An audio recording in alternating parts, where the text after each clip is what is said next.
Have you ever caught a whiff of something off and thought, wait a second, was that me? Or maybe you've been around your mom, your aunt, or even your grandma and noticed a subtle scent, something you can't quite describe. Not bad, not dirty, just different. And for a moment, you wonder, should I say something? Or am I just imagining it? Let me tell you something that most people won't say out loud. This is more common than you think. And if you felt self-conscious, even though you bathe regularly, or if you're caring for an older loved one and quietly wondering if they're really as clean as they think they are, you are not alone. See, as we age, our bodies change in ways we don't expect. Hormones shift. Our skin thins. Our mobility changes. And little by little, spots we used to clean without thinking get missed. Not out of neglect. Not out of laziness. Just life. Just age. Just being human. But here's the thing nobody talks about. This isn't just about hygiene. This is about dignity. This is about confidence. This is about feeling like yourself, even as your body changes. Because smelling fresh and feeling clean, that's not just a luxury. It's a form of self-respect. And if you're caring for someone else, it's a form of love. So today, I want to gently walk you through 6 areas doctors say most senior women accidentally overlook. These are the small spots that, when cleaned the right way, can make a big difference in how fresh, healthy, and comfortable you or your loved one feels every day. No shame. No judgment. Just real, practical advice, delivered with kindness. By the end of this video, you're going to have clear, doctor-backed insights that will help you feel more confident, or give you the tools to help someone you deeply care about. And hey, let's start a little community in the comments. If you're someone who values health, dignity, and comfort in your later years, or you're supporting someone who does, comment below and say, I'm here for better care. And if this speaks to you in any way, don't forget to subscribe to Healthy Senior Advice. We're here to guide you with gentle wisdom every step of the way. Now, let's get into it. You might be surprised by the first one. Behind the ears. Now, I want you to picture this. A sweet older woman, maybe someone you know, maybe it's you. She's brushing her hair, maybe pinning it back like she's done every day for decades. And as she does, she tucks a few strands neatly behind her ears without a second thought. But here's the thing. Behind the ears is one of those sneaky little areas that can quietly collect oil, sweat, and bacteria, even on the cleanest of days. See, that patch of skin might seem small, but it's actually home to something called sebaceous glands. They produce natural oils to protect the skin. As we age, though, a few things change. Our skin doesn't exfoliate as easily, our oil balance shifts, and for some, flexibility becomes limited, making it harder to reach those areas during a quick shower. And if you've ever noticed a faint, sour odor around the head or neck, even shortly after bathing, there's a good chance this is the culprit. Now here's the common mistake. Most folks think that rinsing with shampoo or letting water run over the area during a shower is enough. But it's not. That gentle water stream doesn't reach into the creases or clean away build-up the way a soft cloth can. It doesn't need to be harsh or aggressive. Just a warm washcloth, some mild soap, and a few extra seconds of care every few days. A soft circular motion behind each ear. Nothing more. And you'd be amazed at the difference it can make. Not just in scent, but in how fresh and confident someone feels, especially when they're out and about, sitting with loved ones, or getting a warm hug from a grandchild. So next time you or someone you love is washing up, just take a gentle moment behind the ears.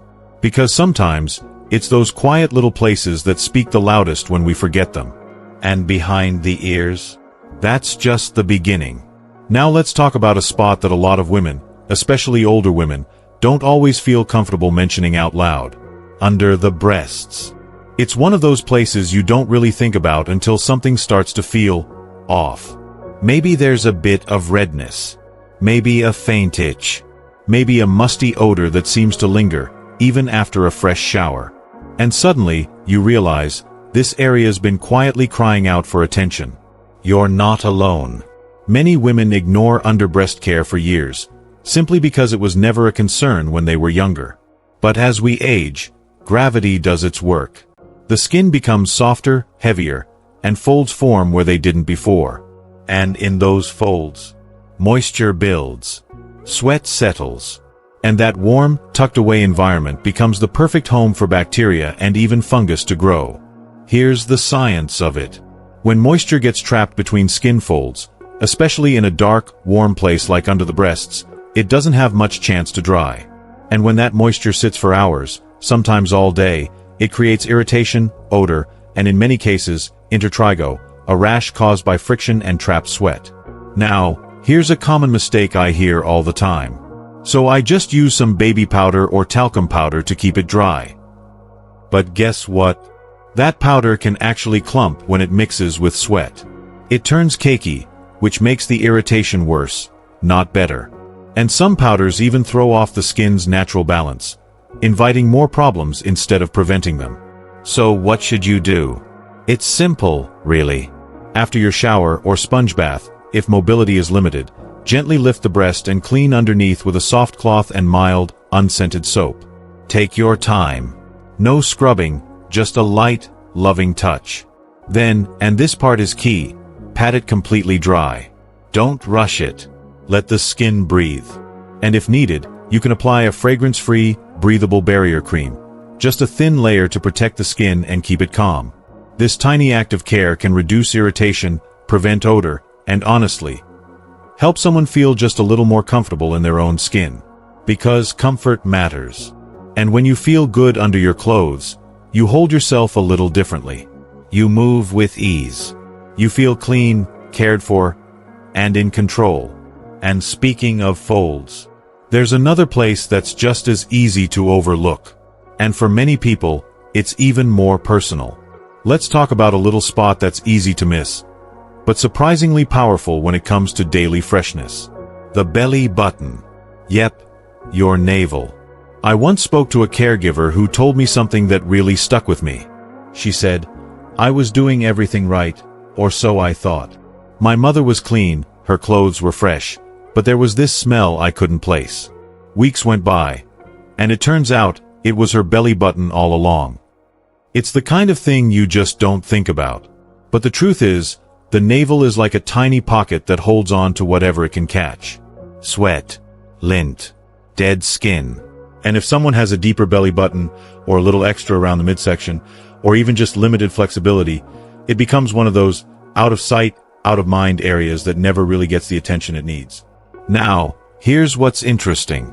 People often assume, well, I bathe or I help my loved one bathe, so it must be getting clean in there. But a gentle rinse with water doesn't reach deep into that space, especially if you don't use your fingers or a cloth to actually clean inside. And when that debris builds up, it can cause odor, irritation, and in some cases, even minor infections. But don't worry, it doesn't take much to keep it clean.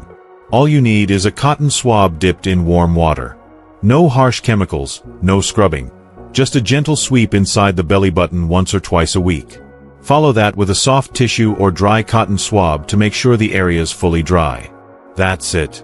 Simple, quick, effective. You'd be surprised how much of a difference this tiny routine can make in someone's overall freshness. And again, this isn't about being clean enough. This is about feeling your best. It's about the little things that let someone age with grace and comfort. Now, this next one can feel a little uncomfortable to bring up, but it's far too important to ignore. The groin and inner thigh folds. I remember a woman once said to me, "I didn't feel dirty, but others noticed a scent I couldn't." And you know what? That honesty was powerful. Because this area, it's one of the most commonly neglected and most misunderstood when it comes to personal hygiene, especially in our later years. And often, it's not because someone isn't trying. It's because they're embarrassed, or they just don't know how to handle it gently and correctly. See, as women age, their bodies change in ways that no one really talks about. Sweat glands behave differently. Skin becomes thinner, more sensitive. And for many, things like urinary leaks or mild incontinence start happening, even without them realizing it at first. It's subtle, but over time, those small leaks, combined with warmth and skin folds, create a space where odor and irritation can quietly build. But here's the tricky part. Many women, once they do notice something's off, immediately go into overdrive. They scrub harder. They use harsh soaps, thinking more lather means more cleanliness. But instead, they end up stripping the skin of its natural protection. And that leads to dryness, chafing, even tiny skin tears, which then creates more discomfort and sometimes even infections. So what's the gentle, smart way to care for this area? First, use only mild, unscented soap and lukewarm water, never hot. Gently cleanse the folds of the groin and upper inner thighs without rubbing too hard. Take your time. This isn't about scrubbing, it's about soothing. And once you're done, make sure the area is completely dry. Use a soft towel and pat, don't rub. That little bit of moisture left behind can be all it takes to cause irritation later on. If you're helping a loved one, make sure they're wearing loose, breathable cotton underwear. Nothing tight, nothing synthetic. Cotton allows air to flow and keeps moisture from trapping against the skin. These small adjustments, gentle washing, full drying, proper fabric, they can completely change how fresh someone feels day to day. And perhaps even more importantly, how confident they feel in their own body. That confidence doesn't just fade with age, it shifts. And it's worth protecting. But we're not done just yet. There's another area, just as sensitive, just as important. And it's one that almost no one thinks about. Let's take a moment to head down to a place we often neglect, even though it carries us through every single day. The feet, and especially the spaces between the toes. Now, a lot of people hear foot odor and think it's just something teenagers deal with after gym class. But the truth is, many seniors face challenges with their feet too. And for most, it has nothing to do with hygiene effort. It's about mobility, or rather, the lack of it. Think about it. How often do you or someone you love really look at their feet? Bend down, inspect the soles, check between the toes? When it becomes difficult to balance or lift the leg, those daily routines become harder, and eventually skipped. But the feet don't stop working. They sweat. They rub against socks and shoes. They carry weight all day. And all of that builds up, especially in the tiny spaces between the toes. Now here's something important to understand. As we age, circulation to the feet decreases. The skin becomes thinner, drier, and more prone to cracking.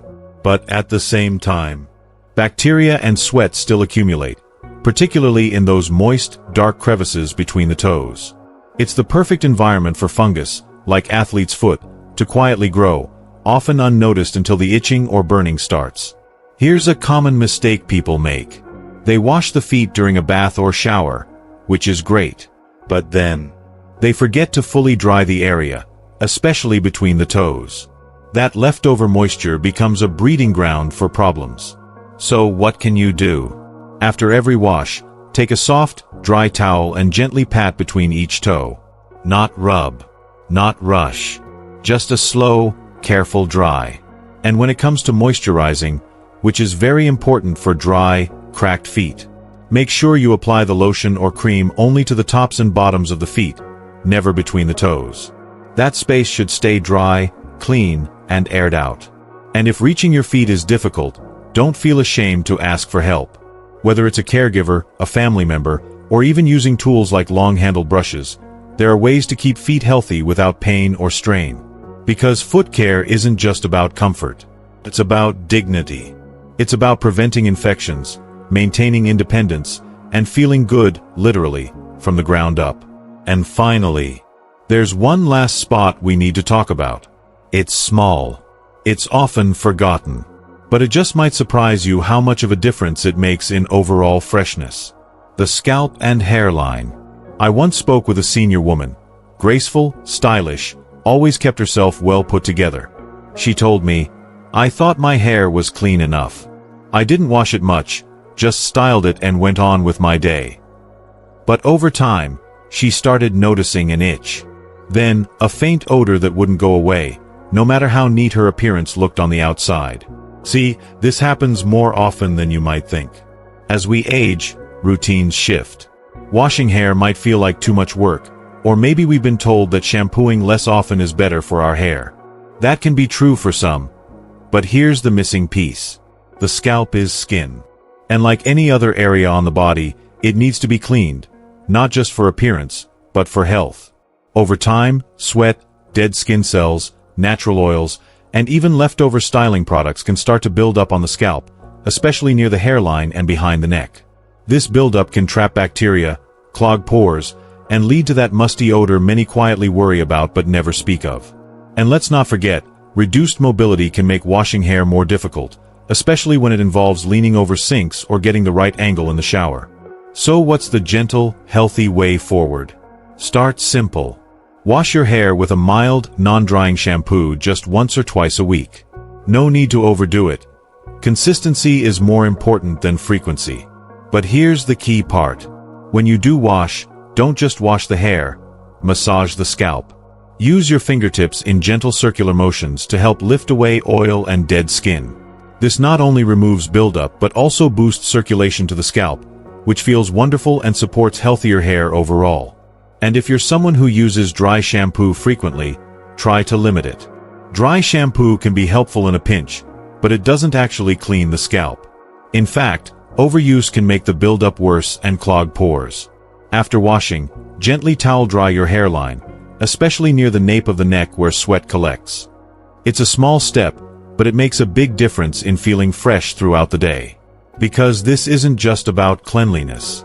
It's about comfort. It's about confidence. And it's about respecting every part of yourself, even the parts no one else sees. And now that we've explored these 6 key areas, each one often missed, sometimes misunderstood, let's take a moment to talk about what this really means. Emotionally, physically, personally. Because hygiene isn't just a routine. It's a reflection of how we care, for ourselves and for the ones we love. It can be tough. Tough to realize that we may have overlooked these intimate areas, whether in our own self-care, or in caring for someone we deeply love. But let me be clear, this is not about blame. It's not about guilt. It's not about shame. You've done the best you could with what you knew. And now you know more. And that means you can do more, from a place of love, not pressure. Because here's the deeper truth. This conversation, it's not just about hygiene. It's about dignity. It's about respect. And it's about helping someone feel clean, fresh, and human again. Not because they need to meet anyone's standard, but because they deserve to feel good in their own skin. These small, gentle acts. Cleaning behind the ears. Lifting under the breasts with care. Patting the belly button dry with a soft towel. Each one might seem tiny, but collectively, they're powerful. They tell someone, you matter. Your comfort matters. Your body is worthy of care. So if you're watching this and you're a senior woman yourself, or you're someone supporting a loved one in their later years, start with just one step. Maybe it's behind the ears. Maybe it's checking the belly button. No need to overhaul everything overnight. Just begin. One gentle act at a time, and watch how it builds. Into confidence, into comfort, into peace. Because it's never too late to reclaim your sense of self. It's never too late to say, I deserve to feel fresh. It's never too late to help someone feel seen, cared for, and respected. And that, my friend, is what graceful aging really looks like. Now let's take a moment to recap. We talked about 6 important areas that often go unnoticed, but they matter more than most people realize. We covered 1. Behind the ears, where oil and sweat can quietly build up. 2. Under the breasts, a warm spot where moisture loves to linger. 3. The belly button, small, but a sneaky hiding place for odor. 4. Groin and inner thigh folds, sensitive, private, and easily affected by leaks or irritation. 5. Feet and between the toes, where sweat and lack of drying can lead to fungus. And finally, the scalp and hairline, a forgotten area where buildup causes more than just itchiness. Each one matters. And when cared for gently, they can transform not just how someone smells, but how they feel about themselves. Now I'd love to hear from you. Which of these areas surprised you the most? Or maybe you have a little tip you'd like to share, something that's worked for you or someone you care for. Drop it in the comments below. This channel is a community, and your voice could help someone else today. And if this video brought you insight, comfort, or just made you feel a little more prepared, please take a moment to like this video and subscribe to Healthy Senior Advice. That way, you won't miss any of the gentle, expert-led tips we share here, designed with your health, comfort, and dignity in mind. Thank you, truly, for being here. Whether you're caring for yourself or for someone you love, you are doing something good, and that matters. Stay fresh, stay confident, and I'll see you in the next video.